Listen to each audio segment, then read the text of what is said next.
নবী মুহাম্মদ সাল্লাল্লাহু আলাইহি সাল্লাম পৃথিবীতে 4 জন নারীকে শ্রেষ্ঠ নারী বলেছেন। নবী মুহাম্মদ সাল্লাল্লাহু আলাইহি সাল্লাম বলেছেন, মারিয়াম তিনি পৃথিবীর শ্রেষ্ঠ একজন নারী, আসিয়া তিনি পৃথিবীর শ্রেষ্ঠ একজন নারী, খাদিজাতুল কুবরা রাদিয়াল্লাহু আনহা তিনি পৃথিবীর শ্রেষ্ঠ একজন নারী, হযরত ফাতেমা রাদিয়াল্লাহু আনহা তিনি পৃথিবীর শ্রেষ্ঠ একজন নারী। এই নারীদের শ্রেষ্ঠত্ব যদি আমরা জানতে চাই, আমরা এই নারীদের শ্রেষ্ঠতা আমরা বুঝতে পারি, তাহলে যে নারী নীতিমালা নিয়ে আমরা কথা বলি, নারীদের কি আসলে কি বিষয়ে শ্রেষ্ঠ সেটা আমাদের বুঝে আসবে। আমরা প্রথমেই আসি, যদি ফাতেমা রাদিয়াল্লাহু তাআলা আনহা যিনি নবীজির মেয়ে ছিলেন, তিনি এমন ছিলেন যে তার মার কাছ থেকে যত সম্পদ তিনি পেয়েছেন সব সম্পদ বাবার জন্য দিয়ে দিয়েছেন, মুহাম্মদ সাল্লাল্লাহু আলাইহি সাল্লামকে দিয়ে দিয়েছেন। তিনি বলেছেন, বাবা আপনি ইসলামের জন্য, আল্লাহর জন্য, মুসলমানের জন্য আমার সব সম্পদ ব্যয় করুন। তিনি মুহাম্মদ সাল্লাল্লাহু আলাইহি সাল্লামকে মেয়ে হয়েও মায়ের মতো আগলে রেখেছেন। হযরত ফাতেমা রাদিয়াল্লাহু তাআলা আনহাকে বলা হতো উম্মু আবিহা, তিনি তার বাবার মা। সুবহানাল্লাহ, অর্থাৎ মেয়ে হয়েও মায়ের ভূমিকা রেখেছেন। তিনি হচ্ছেন ফাতেমাতুজ জাহরা রাদিয়াল্লাহু আনহা, তিনি পৃথিবীর শ্রেষ্ঠ নারীদের একজন। তার নারীত্বের তার বৈশিষ্ট্য কি ছিল? ইসলামের জন্য সবকিছুকে প্রাধান্য দেওয়া, নিজের সর্বোচ্চটুকু ইসলামের জন্য বিলিয়ে দেওয়া, এই ছিল একজন নারীর শ্রেষ্ঠ হওয়ার বড় বৈশিষ্ট্য। আমরা যদি হযরতে আসিয়ার কথা আলোচনা করি, কোরআনে কারিমে আল্লাহ তাআলা বলেছেন, আদারাবাল্লাহু মাসালাল লিল্লাযিনা আমানু ইমরাআতা ফিরআউন ইয ক্বালাত রাব্বি ইবনি লি ইনদাকা বাইতান ফিল জান্নাহ। আল্লাহ তাআলা দৃষ্টান্ত উপস্থাপন করেছেন, তিনি বলেছেন, আল্লাহ আপনি আপনার পাশে জান্নাতে আমাকে একটি ঘর দান করুন। এই কথা হযরত আসিয়া তিনি কখন বলেছেন? তখন তিনি একজন ফিরআউন, একজন বাদশার স্ত্রী ছিলেন। এই বাদশা মানে হচ্ছে সারা পৃথিবী রাজত্ব তার কাছে, সারা পৃথিবীর মালিকানা, পুরা মিশরের মালিকানা তার কাছে। এই বাদশার স্ত্রী হওয়ার পরেও, সব সম্পদের মালিক হওয়ার পরেও যখন হযরত আসিয়া দেখলেন ফিরআউন খোদার দাবি করেছে, তখন হযরত আসিয়া তিনি বলেছেন যে না, ফিরআউন খোদা হতে পারে না, একমাত্র আল্লাহ যিনি খোদা, যিনি একাই খোদা, একাই ইলাহ, আর কোনো ইলাহ নেই। হযরত আসিয়া যখন এই ফিরআউনকে মানে তার স্বামীকে যখন এই খোদা মানলো না, তখন এই ফিরআউন হযরত আসিয়াকে নির্যাতন করেছে।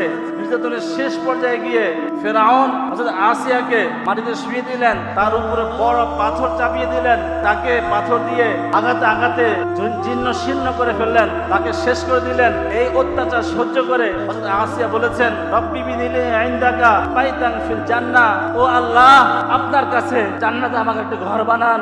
আমি পৃথিবীর কোনো ঘর আমি চাই না, পৃথিবীর রাজত্ব আমি চাই না, আমি একমাত্র আপনার সান্নিধ্য চাই, আমি জান্নাতে আমি একটা ঘর চাই। সুবহানাল্লাহ, এই নারীদের বৈশিষ্ট্য হবে দুনিয়ার সব লোভ লালসা ত্যাগ করে একমাত্র আল্লাহর জন্য নিজের জানকে, নিজের মালকে, নিজের সবকিছুকে সঁপে দেওয়া। এই হচ্ছে শ্রেষ্ঠ নারীদের একজন হচ্ছেন হযরতে আসিয়া, আরেকজন হচ্ছেন আল্লাহ তাআলা বলেছেন, ওমার ইয়ামানুতা ইমরান আল্লাতী আহসানাত ফারজাহা।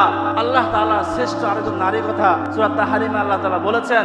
আরেকজন নারী হচ্ছেন মারিয়াম, যিনি তার লজ্জাস্থানকে হেফাজত করেছেন। আজকে লজ্জাস্থান বিক্রি করার জন্য আমরা মাঝে নামি আন্দোলন করি, আস্তাগফিরুল্লাহ, নাউজুবিল্লাহ। আল্লাহ আমাদেরকে হেফাজত করুন, আমাদের মা বোনদেরকে হেফাজত করুন।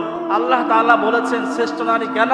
সে আহসানাত ফারজাহা, সে তার লজ্জাস্থানকে হেফাজত করেছেন। হযরত মারিয়াম লজ্জাস্থানকে হেফাজত করার কারণে তিনি শ্রেষ্ঠ হয়ে গেছেন। হযরত মারিয়াম বাইতুল মাকদিসে ইবাদত করতেন। আল্লাহ তাআলার ফেরেশতা জিবরাইল আলাইহিস সালাম এসে বললেন, মারিয়াম আপনি সুসংবাদ গ্রহণ করুন, আপনার সন্তান হবে। মারিয়াম তো পেরেশান, বিবাহ হয়নি, সন্তান কেমনে হবে? জিবরাইল আলাইহিস সালাম বলেছেন যে আল্লাহ যেভাবে বলেন সেভাবেই হবে, আপনার পেরেশানি করার কিছু নেই। মারিয়ামের সন্তান হলো। মারিয়ামকে মানুষ নির্যাতন শুরু করলো, তিরস্কার শুরু করলো। মারিয়াম তিনি কোনো কথা বললেন না, তার সন্তানকে বললেন যে আমি রোজাদার। সন্তানই বলবে।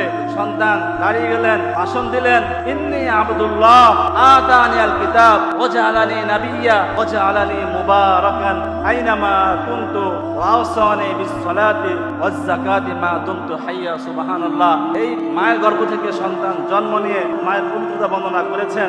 নারীদের বৈশিষ্ট্য হচ্ছে তার নিজের সম্ভ্রমকে, ইজ্জতকে, তার লজ্জাস্থানকে হেফাজত করবে।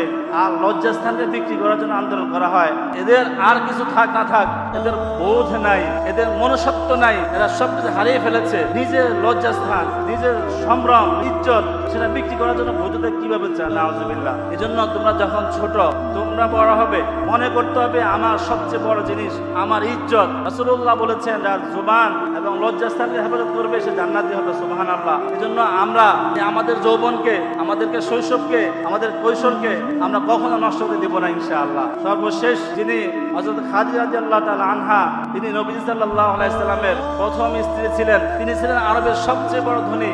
তিনি সবচেয়ে বড় ধনী হওয়ার পরেও এতিম একজন মুহাম্মদ, যার সাথে অনেক মানুষের সম্পর্ক ছিল না, এই এতিম অসহায় মানুষকে তিনি স্বামী হিসেবে গ্রহণ করলেন। শুধু গ্রহণ নয়, তখন নবী সাল্লাল্লাহু আলাইহি সাল্লাম বয়স 40 বছর হয়েছে। সর্বপ্রথম যে মানুষটি ইসলাম গ্রহণ করেছেন তিনি হচ্ছেন মুহাম্মদের স্ত্রী হযরত খাদিজাতুল কুবরা রাদিয়াল্লাহু আনহা। তিনি বললেন যে, রাসূল, আমি অনেক দিন ধরে অপেক্ষা করছি, কখন আপনার আগমন হবে, কখন আমরা আপনার খোঁজ পাবো, আমরা আপনার কাছে ইসলাম গ্রহণ করব, সেই অপেক্ষায় আমি ঘুরছি।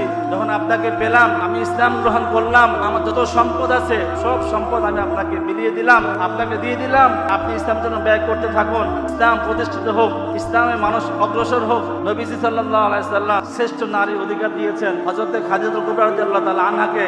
আমরা কি বুঝি সেখানে, যে আমি আমার যত সম্পদ আছে, যত আমার অর্থ আছে, সব সম্পদ ইসলামের জন্য ব্যয় করব। ইসলামের ঝান্ডা যারা হাতে আছে তার কাছে আমাদের সর্বোচ্চ অর্থ সম্পদ আমরা উঠিয়ে দিব, বলবো যে, হযরত, আপনি আপনার মতো করে ইসলামকে যেভাবে এগিয়ে নেওয়া যায় আপনি সেইভাবে ইসলামের কাজগুলো করুন। আপনি ইসলামের কাজকে এগিয়ে নেওয়ার জন্য আমাদেরকে বলুন, আমরা সহযোগিতা করবো ইনশাআল্লাহ। আমরা এই 4 জন নারীকে আমরা শুনেছি, যাদের শ্রেষ্ঠত্ব হচ্ছে একমাত্র দুনিয়ার লোভ মুক্ত হওয়া, শ্রেষ্ঠত্ব হচ্ছে নিজের সম্ভ্রম রক্ষা করা, শ্রেষ্ঠত্ব হচ্ছে নিজের সবকিছু আল্লাহর জন্য বিলিয়ে দেওয়া। যদি আমরা এগুলো যদি করতে পারি, তাহলে আমরা রাসূলুল্লাহ সাল্লাল্লাহু আলাইহি সাল্লামের স্বীকৃতির কারণে শ্রেষ্ঠত্ব নারীরা পেয়েছে, সেই শ্রেষ্ঠত্ব আমরা ইনশাআল্লাহ পাবো। আল্লাহ তাআলা আমাদেরকে বিষয়গুলো বোঝার, আমল করার তৌফিক দান করুক।